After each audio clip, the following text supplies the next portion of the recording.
ഇന്ന് തന്നെ സബ്സ്ക്രൈബ് ചെയ്യൂ, നിങ്ങളുടെ പ്രിയപ്പെട്ട ഷോസ് കാണൂ. മാഡം, ഇന്നത്തെ ദാരിദ്ര്യ നിർമ്മാർജ്ജന ചർച്ച നടക്കുമെന്ന് തോന്നുന്നില്ല. മന്ത്രി MLA സ്ഥലത്ത് എത്തിച്ചേരാൻ സാധ്യതയില്ലെന്ന് അറിയിച്ചിട്ടുണ്ട്. അവര് വരാതെ എങ്ങനെയാ മാഡം പ്രോഗ്രാംസ് അറേഞ്ച് ചെയ്യുന്നത്? അവർക്ക് മറ്റെന്തൊക്കെയോ പ്രോഗ്രാംസ് അറ്റൻഡ് ചെയ്യാനുണ്ടെന്ന്.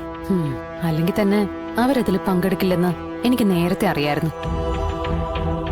നമ്മുടെ രാജ്യത്ത് നിന്നും ദാരിദ്ര്യ നിർമ്മാർജ്ജനം ചെയ്യാൻ ഏത് രാഷ്ട്രീയ നേതാവിനാ താല്പര്യമുള്ളത്? അവർക്ക് പിന്നിൽ നിന്ന് കരഘോഷത്തോടെ മുദ്രാവാക്യം വിളിക്കാൻ ആള് വേണം. അതും ചോദ്യം ചെയ്യാൻ ആവതില്ലാത്ത ദരിദ്രരായ ആളുകൾ.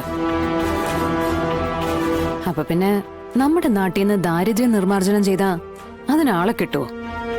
ഇല്ല. അപ്പൊ പിന്നെ ഇന്ന് നേരത്തെ ഇറങ്ങുന്നുണ്ടോ? നേരത്തെ ഇറങ്ങണമായിരുന്നു. എനിക്ക് ഒരു വീട് നോക്കണം. വാടകയ്ക്കോ വിലയ്ക്കോ? വാടകയ്ക്ക് മതി. വലിയ വാടകയുള്ള വീടൊന്നും വേണ്ട. ഒരു മീഡിയം വാടക, അതിലുള്ള സൗകര്യങ്ങൾ മതി. ആർക്കാ മാഡം? എനിക്ക് മാറാനാ. നല്ല വൃത്തിയും വെടിപ്പും ഒക്കെ ഉണ്ടാവണം. മഴ വന്നാ വെള്ളം നിൽക്കരുത്. പിന്നെ കുടിവെള്ളവും മുറ്റത്ത് നല്ലൊരു കിണറും കൂടി ഉണ്ടെങ്കിൽ സംഗതി കുറച്ചുകൂടി ഓക്കെ. ഇതൊക്കെ ഡിമാൻഡ്സ്. അനുവിന്റെ പരിചയത്തിൽ എങ്ങാനും ഉണ്ടോ? നോക്കാം മാഡം. നമ്മുടെ ആ ബീന റോയുടെ വീടിനടുത്ത് ഒരു വീടുണ്ടെന്ന് പറഞ്ഞു കേട്ടിരുന്നു. അത്യാവശ്യം സൗകര്യമുള്ള വീടെന്നാ കേട്ടത്. ചോദിച്ചിട്ട് നമുക്ക് പോയി നോക്കിയേക്കാം. എന്നാ പിന്നെ വൈകിക്കണ്ട, നമുക്ക് നാളെയോ മറ്റന്നാളോ പോയി കാണാം. ചോദിക്കാൻ വിട്ടുപോയി. വിഷ്ണു സാറിന്റെ വീടിന്റെ കാര്യം അതെന്തായി? എന്തെങ്കിലും തീരുമാനമായോ? ഇത്രയും വലിയൊരു തുക അടയ്ക്കാൻ ആരെ കൊണ്ടാ പറ്റുക? വലിയ ചതിയല്ലേ നടന്നത്? അല്ല, വിഷ്ണു സാർ ഇതിലൊന്നും ഇടപെട്ടില്ലായിരുന്നോ? വിഷ്ണുവേട്ടന്റെ അച്ഛന്റെ അനിയൻ തന്നെയാ ഇവരെ അതിൽ പെടുത്തിയത്. ഓ, അച്ഛൻ എന്തൊക്കെയോ എതിര് പറഞ്ഞെങ്കിലും സത്യം അതൊന്നും കാര്യമാക്കില്ല. വിഷ്ണുവേട്ടനോട് പോലും ഒന്നും ആലോചിക്കാതെയാ വീടും പറമ്പും സർക്കാരിലേക്ക് പണയപ്പെടുത്തിയത്. ഒപ്പിടാനുള്ള പേപ്പറുകളുമായി വന്നപ്പോഴാ കാര്യങ്ങളുടെ ഗൗരവം വിഷ്ണുവേട്ടന് മനസ്സിലാവുന്നത്. പക്ഷേ അപ്പോഴേക്കും കാര്യങ്ങളെല്ലാം കൈവിട്ടു പോയിട്ടുണ്ടായിരുന്നു. വിഷ്ണു സാറിന് ജോലിയൊന്നും ആയില്ലായിരുന്നോ? അതോ നേരത്തെ ഉണ്ടായിരുന്ന ജോലിന്ന് ഇപ്പൊ മാറിയതാണോ?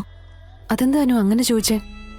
അല്ല, എന്റെ ഒരു ഫ്രണ്ടിന്റെ ഓഫീസില് സാറ് ജോലിക്കായി ചെന്നിരുന്നു എന്നറിഞ്ഞു. ഏയ്, അങ്ങനെ ഉണ്ടാവാൻ വഴിയില്ല. എങ്കിൽ ഞാൻ അറിയില്ലേ? ഇല്ല മാഡം, ജോലിക്കായി ചെന്നിരുന്നു. അവിടെ അക്കൗണ്ട്സിലൊക്കെ ജോലി ഒഴിവുണ്ടായിരുന്നു. പക്ഷെ വിഷ്ണു സാറിന് ക്വാളിഫിക്കേഷൻ കുറവായതുകൊണ്ട് ആ ജോലിക്ക് കയറാൻ പറ്റിയില്ലെന്നാ ഞാൻ അറിഞ്ഞത്. അത് അനുവിന് ഉറപ്പാണത് വിഷ്ണുവേട്ടൻ തന്നെയായിരുന്നു? അതെന്നെ, ആ ഓഫീസിലെ റിസപ്ഷനിസ്റ്റ് എന്റെ ഒരു നൈബറാ. മാഡത്തെ വിഷ്ണു സാറിനെയൊക്കെ അവൾക്ക് നന്നായിട്ട് അറിയാം. അവൾക്ക് എന്തായാലും തെറ്റുപറ്റില്ല. അവള് വിളിച്ചപ്പോ മുതല് ഞാൻ ഇക്കാര്യം മാഡത്തിനോട് ചോദിക്കണമെന്ന് ഓർത്തിരിക്കുകയായിരുന്നു. എന്തായാലും വിഷ്ണുവേട്ടനോട് ചോദിക്കാം. എനിക്കിപ്പോ 1-2 സ്ഥലത്ത് കയറാനുണ്ട്. അതുകൊണ്ട് ഞാനൊരല്പം നേരത്തെ ഇറങ്ങാം. ദാരിദ്ര്യ നിർമ്മാർജ്ജനക്കാരൻ എന്തായാലും മന്ത്രിയില്ലാതെ ചർച്ചയ്ക്ക് ഇരിക്കില്ലല്ലോ.